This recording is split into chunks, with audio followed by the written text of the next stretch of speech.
ॐ अग्ने व्रतपते व्रतं चरिष्यामि तच्छकीयं तन्मेराध्यताम्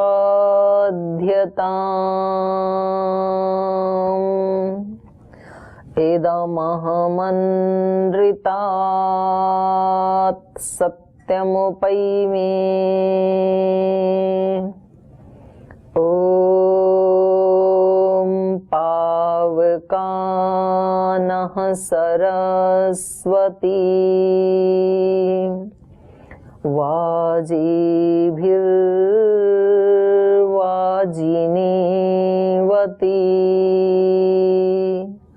यज्ञं वष्टो धिया वसु। ॐ सहनाववतु सहनौ भुनक्तु सह वीर्यं करवावहै तेजस्विनावधीतमस्तु मा विद्विषावहै। ॐ शान्ति शान्ति शान्तिः। श्री गुरुभ्यो नमः। श्री परमात्मने नमः। ओम। तो आज की कक्षा में आपका बहुत बहुत हार्दिक स्वागत है, अभिनंदन है। और आपके खिले खिले से चेहरे देख करके लग रहा है कि आप अध्यात्म विद्या की प्रैक्टिस कर रहे हैं। बहुत अच्छी बात है। जीवन का सदुपयोग हो रहा है, यही तो जीवन है। जैसे बच्चे खिलखिलाते हुए दिन भर कितनी मेहनत करते हैं, तो ऐसे हम खूब सारी सेवा करें, लेकिन खिलखिलाते हुए करें, कोई बर्डन फील ना हो हमें। तो हमारी रमाताई बोल रही थी, बोल 2 पैर हैं तो 2 ही चप्पल चाहिए। तो बात तो ठीक है, 2 पैर में 4 चप्पल नहीं पहन सकते हैं। तो जितना आवश्यक है उतना यदि रखेंगे तो फिर आनंद ही आनंद है। लेकिन ये आवश्यकता केवल बाहर की नहीं, अंदर वाली ज्यादा खतरनाक है। बाहर किसी के पास 1 जोड़ा चप्पल की बजाय 2-3 जोड़ा चप्पल हो तो भी कोई ज्यादा नुकसान नहीं है। लेकिन अंदर जो विचारों को हमने स्टोर करके रखा हुआ है, अनावश्यक और अनावश्यक भावनाओं को जो स्टोर करके रखा हुआ है, वो ज्यादा खतरनाक है। इसलिए अंदर से भी खाली करना है।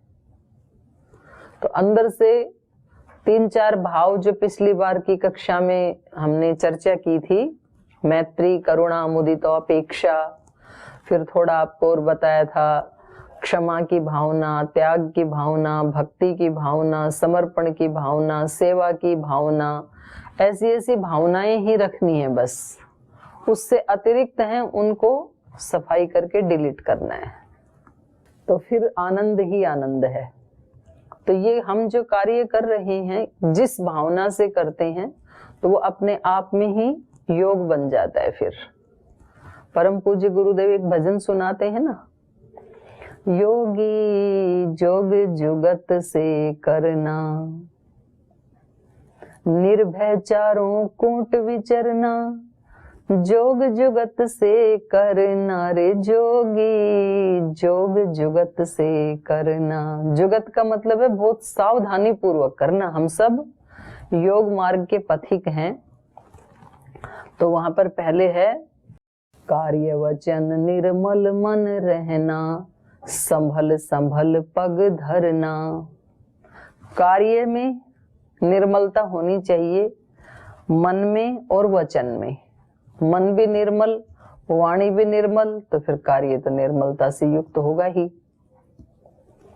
और संभल संभल पग धरने का मतलब है एक एक काम करते समय सजगता बनी रहे। सब पर करुणा मुदिता मैत्री, बिल्कुल ये ही शब्द यूज किए हैं।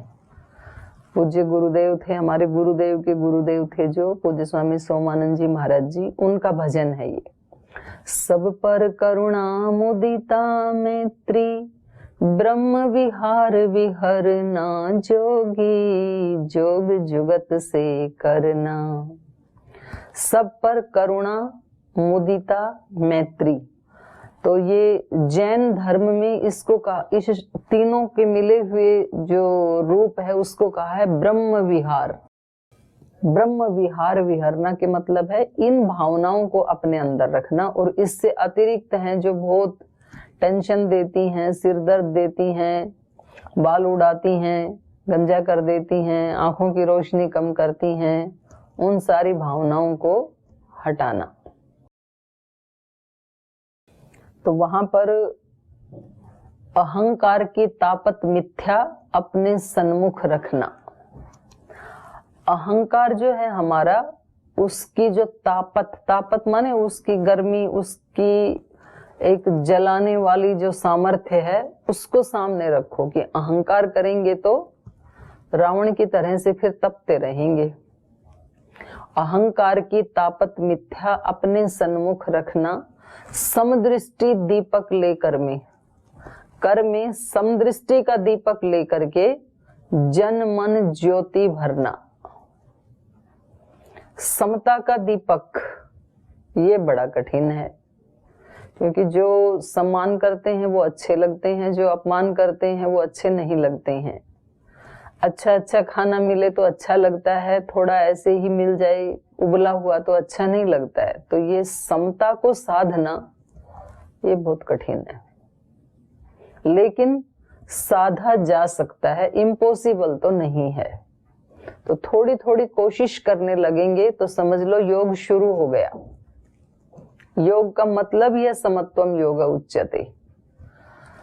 तो जब कोई अपने को परेशान करे तो फिर अपने अंदर अपने कवच में घुस करके, वो हम गीता में पढ़ेंगे, जैसे कछुआ अपने सारे अंगों को अंदर समेट लेता है, इतनी थोड़ी सी देर का बस एक वेग होता है वो तो उतनी देर यदि हमने अपने आप को संभाल लिया तो बस फिर तो आगे बढ़ गए हम। बहुत बड़ी शक्ति है ये। तो आप में से कुछ बहनें, कुछ भाई ऐसा करते हैं, कभी कभी करते हैं, कभी कभी फेल भी हो जाते हैं, तो कोई बात नहीं, जीवन तो इसी का नाम साधना है।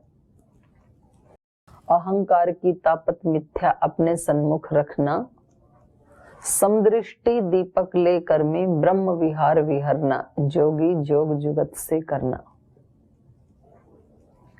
और फिर जो लास्ट का पैराग्राफ है वो बहुत सुंदर है। आत्म गंग तन तीर तरंगित,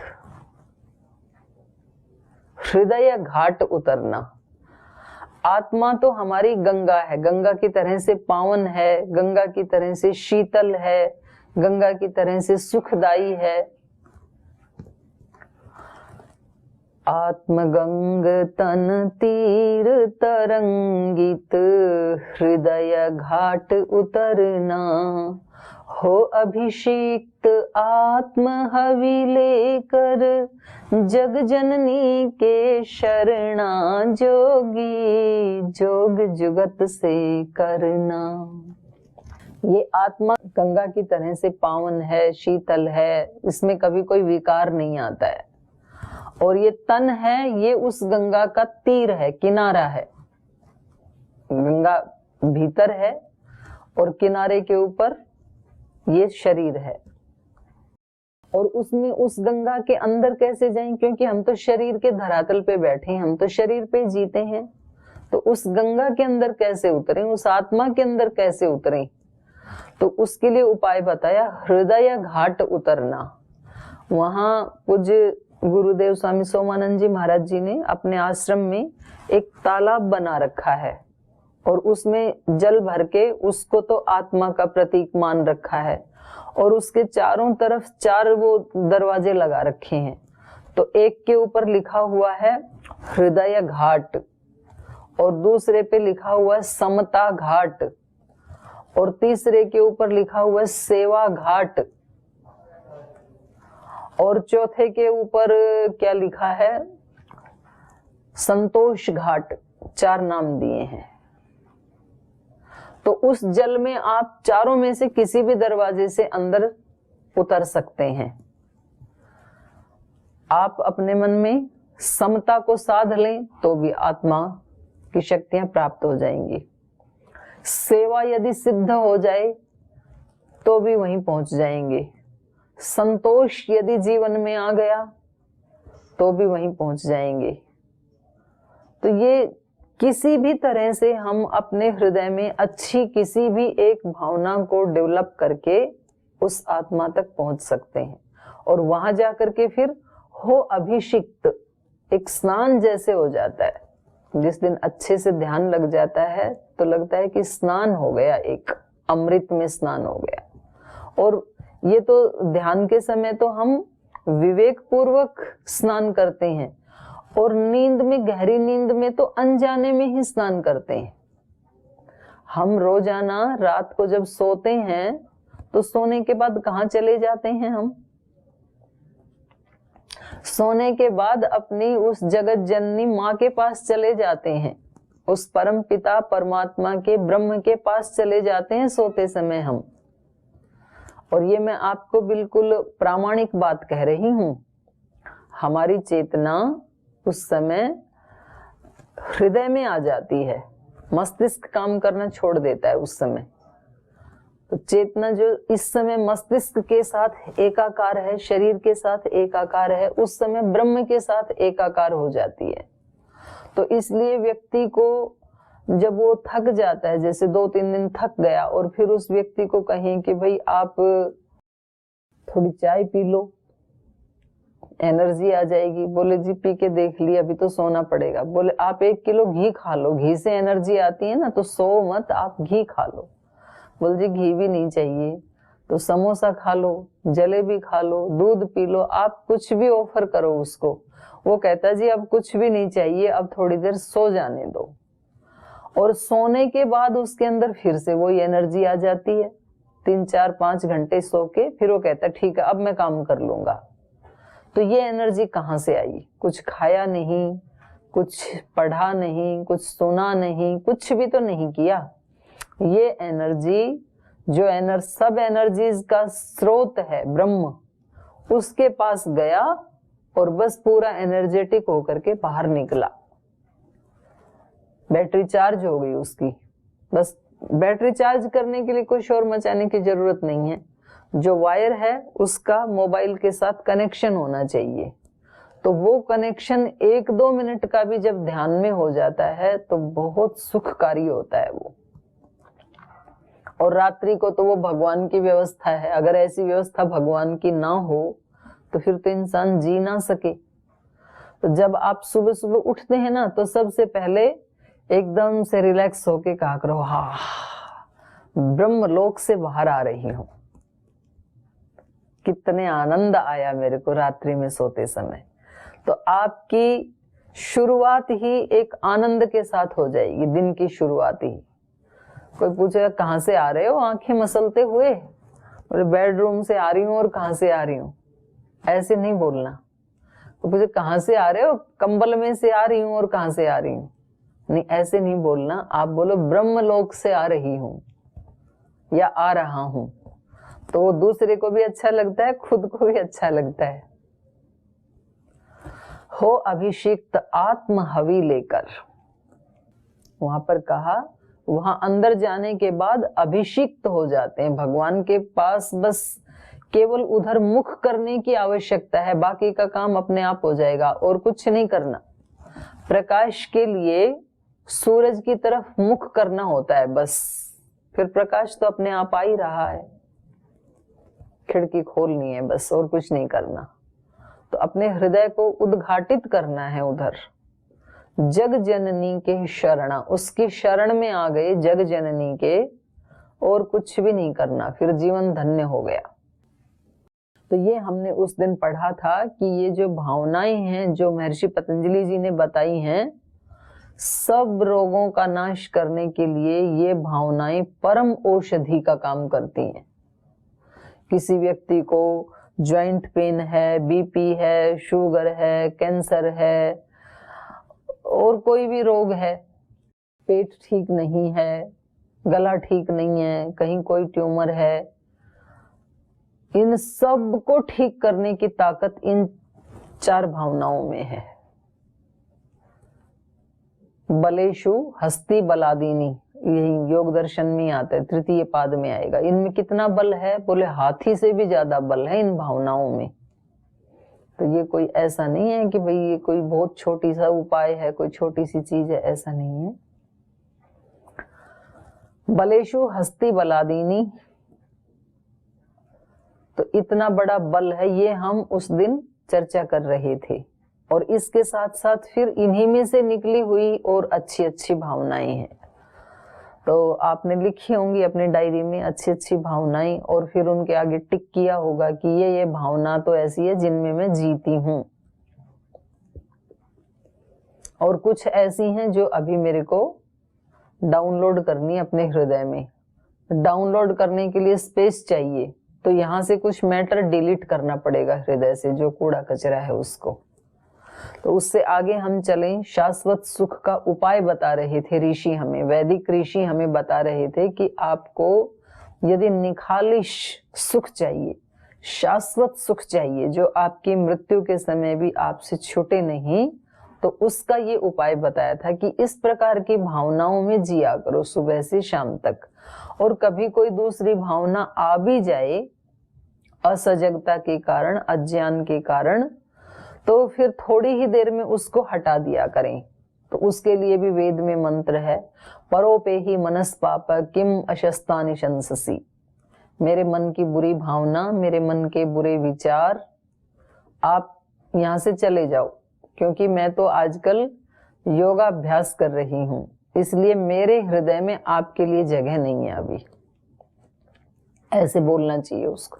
ऐसा बोलते चले जाते हैं फिर, क्योंकि जहां जिसका सम्मान नहीं होता है तो फिर वहां उसको जाने में फिर अच्छा नहीं लगता है। जब सम्मान होता है, हम खूब उसकी खातिरदारी करते हैं, फिर वो वहां पर अपना स्थायी निवास बना लेते हैं। तो ये मैंने पिछले पाठ को थोड़ा आपके सामने समराइज किया। अब पीछे के पाठ से आपका कोई प्रश्न हो, कुछ पूछना हो तो आप पूछ सकते हैं, फिर आगे चलेंगे। कुछ पूछना है किसी को? किसी का कोई प्रश्न है? आगे चलूं? चलिए आगे चलते हैं फिर। उससे अगला फिर एक और उपाय बताया, क्योंकि ऋषि तो बड़े महान हैं, बड़े उदार चरित्र वाले हैं, तो उनको लगता है भाई एक ये भावना वाला ही उपाय पता नहीं सबको अनुकूल पड़ेगा या नहीं पड़ेगा, तो फिर दूसरा और बता दिया। अगला सूत्र में बताया, प्रच्छर्दन विधारणाभ्याम व प्राणस्य। प्राण का जो कोष्ठ में जो वायु है उसको नासिका से बाहर निकाल देना, प्रयत्न विशेष करके उसका वमन कर देना, उसको कहते हैं प्रच्छर्दन। जैसे बाह्य प्राणायाम में हम पूरी वायु को बाहर निकालते हैं ना, तो ये प्रच्छर्दन है। और विधारणम, फिर विशेष रूप के प्राण को धारण करते हैं। निकाला है तो खाली जगह हो गई ना, खाली जगह होते ही अंदर से डिमांड होती है कि कोई शुद्ध वायु लेके आओ, नहीं तो प्राण निकल जाएंगे। तो फिर हम जब भरते हैं तो शुद्ध प्राण वहां जाकर के अपना स्थान ले लेते हैं। इसलिए अच्छा भरने के लिए एक ही शर्त है, बुरे को हटाना पड़ेगा। अच्छा और बुरा दोनों एक साथ नहीं रह सकते हैं जीवन में। या तो अच्छाई रहेगी या तो बुराई रहेगी, या तो प्रसन्नता रहेगी या तो टेंशन रहेगी। टेंशन को हटाने के लिए, प्रसन्नता को लाने के लिए टेंशन को हटाना पड़ेगा। छोटी छोटी चीजों की हम टेंशन करते हैं, तो कुछ ऐसे लोगों के बारे में ध्यान कर लिया करो, सोच लिया करो, जिनके पास घर नहीं है, जिनके पास कोई बैंक बैलेंस नहीं है, जिनके बच्चे पढ़े लिखे नहीं है, झुग्गी झोपड़ी में बैठे हैं बेचारे, उनसे तो अच्छे हैं हम, भगवान ने कितना दिया है। तो पहले छोड़ना पड़ता है, सामवेद में एक मंत्र आता है, देही में ददामी ते न में देही न ते दधे। उसका अर्थ ये है, धरती माता कहती है या भगवान कहते हैं, ईश्वर कहते हैं, देही में, पहले मुझे दो, ददामी ते, फिर मैं तुझे दूंगा, और जितना दे रहे हो उतना ही नहीं दूंगा, उससे 1000 गुना ज्यादा करके दूंगा। धरती माता कहती है मेरे अंदर एक बीज बोओ आप, एक बाजरा, एक चना, एक गेहूं, एक चावल, और मैं बदले में कितना दूंगी? 1000 गुना करके। लेकिन आपने यदि एक बीज नहीं दिया तो आपको कुछ भी नहीं मिलेगा। तो देने की शुरुआत किससे होगी? अपने से। आप देंगे तो आपको 1000 गुना मिलेगा। कुछ भी देंगे वो मल्टीप्लाई होके आता है। किसी को सम्मान देंगे तो उतना ही सम्मान नहीं मिलेगा, मल्टीप्लाई होकर के आएगा। किसी को सुख देंगे तो बदले में सुख आएगा, किसी को दुख देंगे तो दुख आएगा, अपमान देंगे तो अपमान आएगा, भलाई करेंगे तो परिणाम में कई गुना हमारी भलाई हो जाएगी। जरूरी नहीं है कि वही व्यक्ति करे, कोई भी दूसरा करेगा। ये हो सकता है आप कहोगे जी जिनकी हमने भलाई की उन्होंने तो हमारे साथ उल्टा ही किया, तो जरूरी नहीं, इससे आपका भलाई का कर्म नष्ट नहीं हुआ। जो आपने भलाई की थी, भले उस व्यक्ति ने उसको कृतज्ञता पूर्वक स्वीकार नहीं किया, कोई बात नहीं, लेकिन कोई दूसरा व्यक्ति आकर के आपकी हेल्प कर जाएगा। कई बार ऐसे होता है कि हम बहुत सेवा करते रहे, बहुत भलाई करते रहे, बहुत पुण्य के काम करते रहे, और जिन लोगों को निमित्त मान करके करते रहे, एक दिन ऐसा हुआ कि हमारे जीवन में कोई ऐसी प्रतिकूलता आ गई, कोई हमारा बच्चा बीमार हो गया या परिवार का कोई व्यक्ति बीमार हो गया, और अब हमें उसके लिए खून की आवश्यकता है, और जिनकी हम सेवा करते थे उनसे हमने पूछा कि मेरा ग्रुप मैच नहीं करता, आपका यदि मैच करता है तो आप ब्लड दे दीजिए। और वो व्यक्ति कहते हैं हम दे देते लेकिन हमारा भी ग्रुप मैच नहीं कर रहा है। तो इस व्यक्ति को बहुत चिंता होती है, और कोई जिसका ग्रुप मैच कर रहा है वो काफी दूर कहीं रह रहा है, तो इसको लगता है कि इसके तो प्राण चले ही जाएंगे। और उसी समय जब हम चिंताग्रस्त होते हैं तो हॉस्पिटल में कोई बिल्कुल नया व्यक्ति आता है और वो कहते हैं आप इतने दुखी क्यों हैं? और हम कहते हैं कि इनको रक्त की आवश्यकता थी, हमारे संबंधी को, मेरे बेटे को, और ये तो मिल नहीं रहा है कहीं भी। तो बोले बस इतनी सी बात है, मेरा तो वही ग्रुप है, चलो मैं दे देता हूँ। और वो व्यक्ति जा करके वो दे देता है ब्लड, और ब्लड दे के वो उठ के चला जाता है। हमें ये भी नहीं पता वो कौन था, कहाँ से आया था। तो ये किसका फल है? ये हमारे पुण्य का फल है, हमारी सेवा का फल है ये। तो भगवान किसी भी माध्यम से दे देंगे, लेकिन किया हुआ नष्ट नहीं होता है। जो हम करते हैं उसका 1000 गुना हमें मिलता है। तो इसलिए बस हम देने की शुरुआत करें। देही में ददामी ते न में देही न ते दधे। आप नहीं दोगे तो कहां से मिलेगा? प्राण को छोड़ोगे नहीं, बाहर नहीं निकालोगे दूषित प्राण को, तो शुद्ध प्राण कहां से मिलेगा? तो इसलिए महर्षि पतंजलि जी कह रहे हैं प्रच्छर्दन विधारणाभ्याम व प्राणस्य। चित्त को प्रसन्न करना है, शरीर को प्रसन्न करना है, मन को प्रसन्न करना है, तो पहले अंदर जो कचरा है उसको बाहर फेंको। तो यहाँ पर बाह्य प्राणायाम की बात कही जा रही है। प्रकृति का ये नियम है कि जहां कहीं खाली स्थान होगा, जहां वैक्यूम होगा, वहां सारी प्रकृति उसको भरने के लिए दौड़ती है। खालीपन पसंद नहीं है प्रकृति को। यदि हमारा चित्त अच्छाई से रहित हो गया, हमने सारी अच्छाई को एक साइड में फेंक दिया, तो चित्त खाली हो गया ना, तो अब बुराई आकर के भर जाएगी वहां पर। और यदि हमने सारी बुराई को प्राण के साथ ही बाहर निकाल दिया, तो अच्छाई आकर के वहां भर जाएगी। इसलिए मेरे को वो व्यक्ति बहुत अच्छे लगते हैं, और सबको ही अच्छे लगते हैं, जो हमेशा दूसरे को देने की बात करते हैं, लेने की नहीं करते, शिकायत नहीं करते।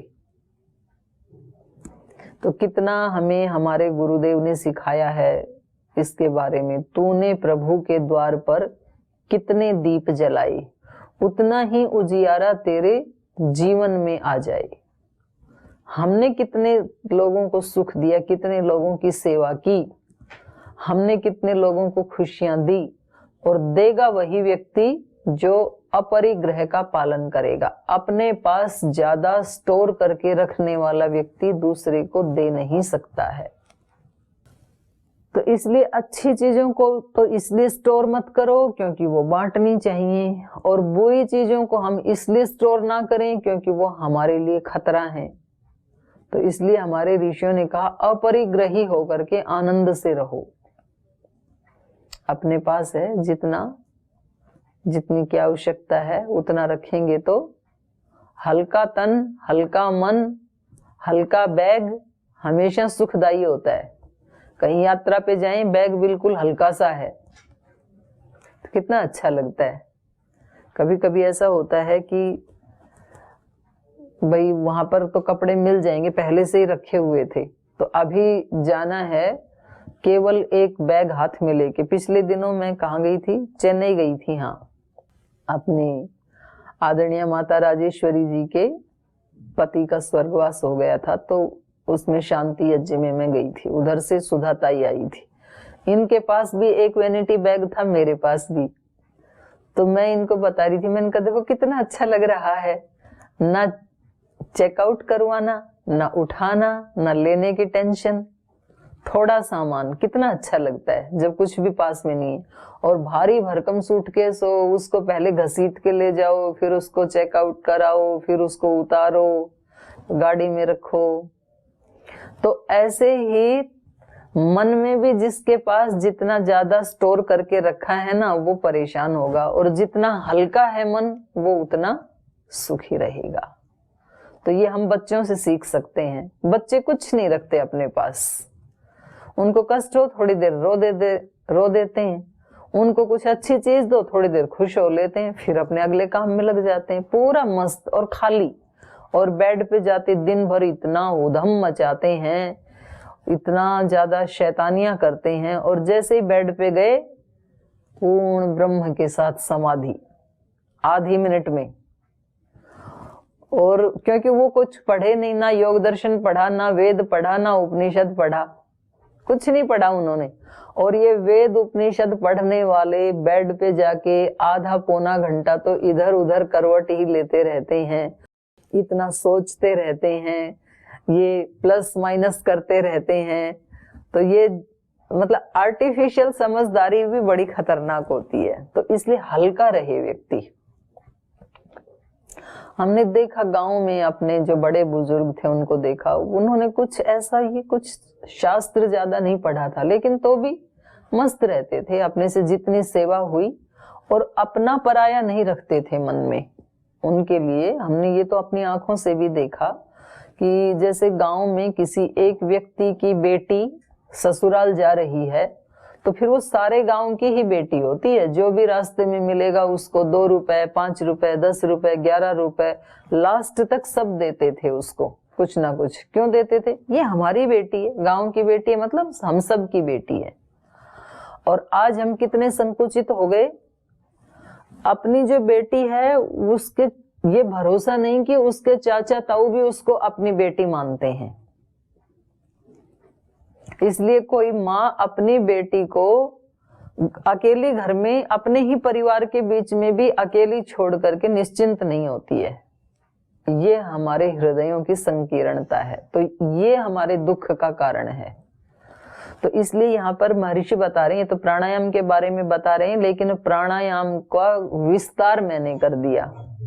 ये कह रहे हैं प्रच्छर्दन विधारणाभ्याम व प्राणस्य, प्राण का प्रच्छर्दन, प्राण को बाहर निकालना, अशुद्ध प्राण को बाहर निकालना, और शुद्ध प्राण को अपने अंदर लेना। तो ये तो परम पूज्य गुरुदेव हम सबको करवाते ही हैं। तो ये जितना करेंगे तो उससे हमारा मन हल्का हो जाता है, क्योंकि जब हम श्वास को बाहर छोड़ते हैं तो केवल कोष्ठ की वायु ही बाहर नहीं जाती है, उसके साथ साथ हमारी टेंशन भी बाहर जाती है। और वो भावपूर्वक ही करना चाहिए।